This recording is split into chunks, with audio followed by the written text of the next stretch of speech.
தெரியுமா? எதுக்கு பயன்படுத்துவோம்? உணவுப் பொருட்கள்லாம் கெட்டு போகாம இருக்கணுன்றதுக்காக வினிகர் வந்து பயன்படுத்துவோம். சரிங்களா? இந்த வினிகரோட அறிவியல் பெயர் என்னதுயா? அசிட்டிக் அமிலம். அப்ப இதுவும் என்னதுதான்? ஒரு அமிலம் தான். சரிங்களா? இப்போ இந்த அமிலம் மட்டுமே போதுமானதுதான் கிளீன் பண்றதுக்கு. ஆனா நம்மளுக்கு வந்து சீக்கிரம் நடக்கணும்னு நினைப்போமா? சீக்கிரம் கிளீன் ஆகணும்னு நினைப்போமா? அதனால அந்த வினை புரிகிற தன்மையை வந்து அதிகப்படுத்துறதுக்காக, வேகப்படுத்துறதுக்காக நம்ம இன்னொரு 2 விஷயங்கள் வந்து சேர்க்கிறோம். சரிங்களா? அதுல ஒண்ணு வந்து சமையல் உப்பு இருக்கு இல்லையா, நம்ம சாப்பாடுலாம் சமையல் சேர்ப்போம் இல்லையா உப்பு, அந்த உப்பு சேர்க்கிறோம்.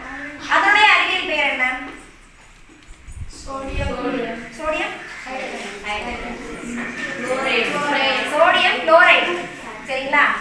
ரெண்டாவது விஷயம் வந்து நம்ம சமையல் சோடா இருக்குல்ல, அது சேர்க்க போறோம். அதோடைய அறிவியல் பெயர் என்ன?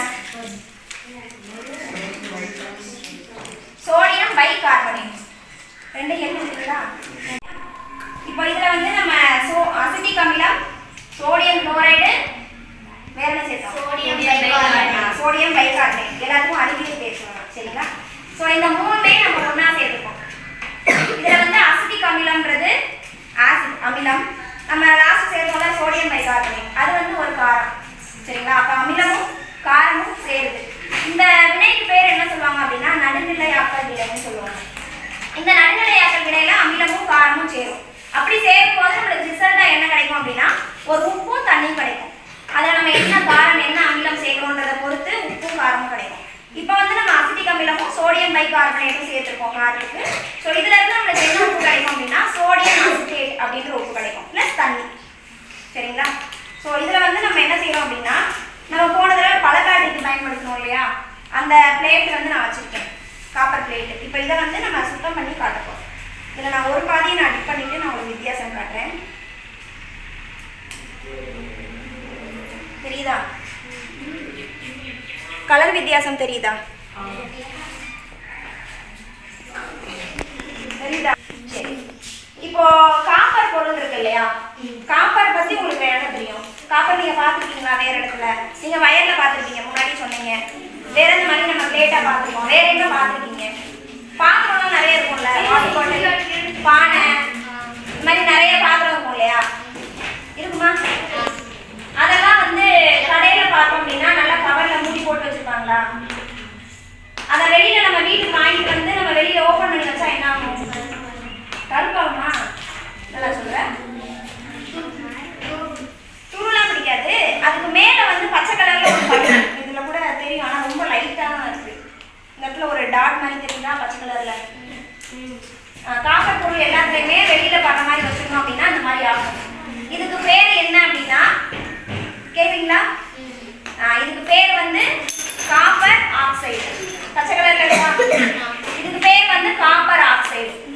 இது எப்படி உருவாகும் அப்படின்னா, இந்த காப்பர் பொருளை தண்ணி படுற மாதிரியோ இல்ல காத்து படுற மாதிரியோ நம்ம வச்சுட்டோம்னு வச்சுக்கோங்க. காத்துலயும் தண்ணிலையும் ஆக்சிஜன் இருக்குமா? அந்த ஆக்சிஜன் கூட சேர்ந்து இந்த காப்பர் வினை புரியும்.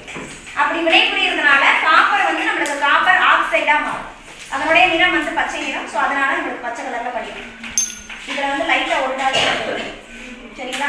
ஸோ இப்போ நம்ம என்ன பண்ணிருக்கோம்னா அதை தான் ரிமூவ் பண்ணோம். அதை ரிமூவ் பண்ணிட்டு காப்பர் மட்டும் நம்ம தனியாக எடுக்கிறோம்.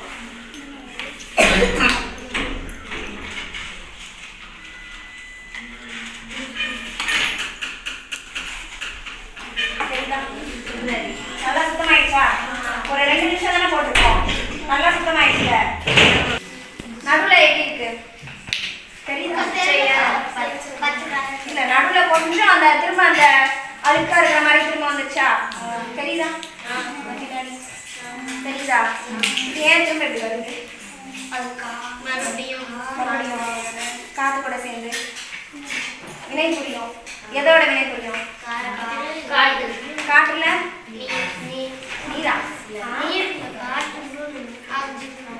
காத்துல இருக்கிற ஆக்சிஜன் கூட வினை புரியும். அதனால என்ன ஆகும் அப்படின்னா திரும்ப வந்து நம்மளுக்கு கலர் வரும். திரும்ப இதுக்குள்ள போட்டோம்னா திரும்ப கிளீன் ஆகும்.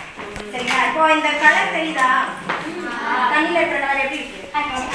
அது என்னது? Copper oxide. அந்த காப்பர் ஆக்சைடுல இருக்கிற ஆக்சைடை மட்டும் என்ன செஞ்சிருக்கோம்? தனியா பிரிச்சு எடுத்துக்கும். அதனாலதான் நம்மளுக்கு இந்த காப்பர் பொருள் வந்து க்ளீன் ஆயிடுது. இதே மாதிரி நீங்க வீட்டில் வச்சுக்கிற விளக்கு, சார் சொன்ன மாதிரி பாத்திரம் அதெல்லாம் வந்து நீங்க க்ளீன் பண்ணிக்கலாம். ஆனா கொஞ்சம் கேஸ். சரியா? ஈஸியா இருக்கா? இதான் வந்து தாமிர பொருட்களை சுத்தம் செய்யும். இப்போ இதை தாண்டி காப்பர் பத்தி நம்ம பார்க்கலாம் அப்படின்னா, காப்பர்ன்ற பொருள் இருக்கு இல்லையா, அது வந்து நிறைய பாத்திரத்துல நீங்க பார்த்துருப்பீங்க இல்லையா. காப்பரோட உருகு நிலை அப்படின்னு நம்ம பார்த்தோம் அப்படின்னா, இப்போ நிறைய பொருட்களுக்கெல்லாம் வந்து பார்த்தோம் அப்படின்னா அடியில வந்து காப்பர் மூலம் பூசிப்பாங்க. பார்த்துருக்கீங்களா? ஏன்? ஏன்னா அதனுடைய உருகு நிலை வந்து அதிகம். உருகு நிலைன்னா என்னையா? ஹீட் பண்றப்போ உருகுறது இல்லையா, அது எந்த டிகிரியில உருகுதுன்றது உருகு நிலை. இப்ப நம்ம வந்து அதிகபட்சமா எவ்வளோ வெப்பநிலை நம்ம பயன்படுத்துறோம்? சரி, நம்ம வீட்டுல பயன்படுத்துறது, சமைக்கும் போது பயன்படுத்துறது அதிகபட்சமா 100 டிகிரி செல்சியஸ் நம்ம படிச்சிருக்கோமா? இப்ப இந்த காப்பர் இருக்கு இல்லையா, இந்த காப்பர் வந்து பார்த்தோம்னா கிட்டத்தட்ட 1356 டிகிரி செல்சியஸ் வரைக்கும் ஹீட்டை தாங்கக்கூடியது. அதுக்கு மேல போச்சு அப்படின்னா அதுதான் அதனுடைய உருகு நிலை, உருக ஆரம்பிக்கும். அது வரைக்கும் அது வந்து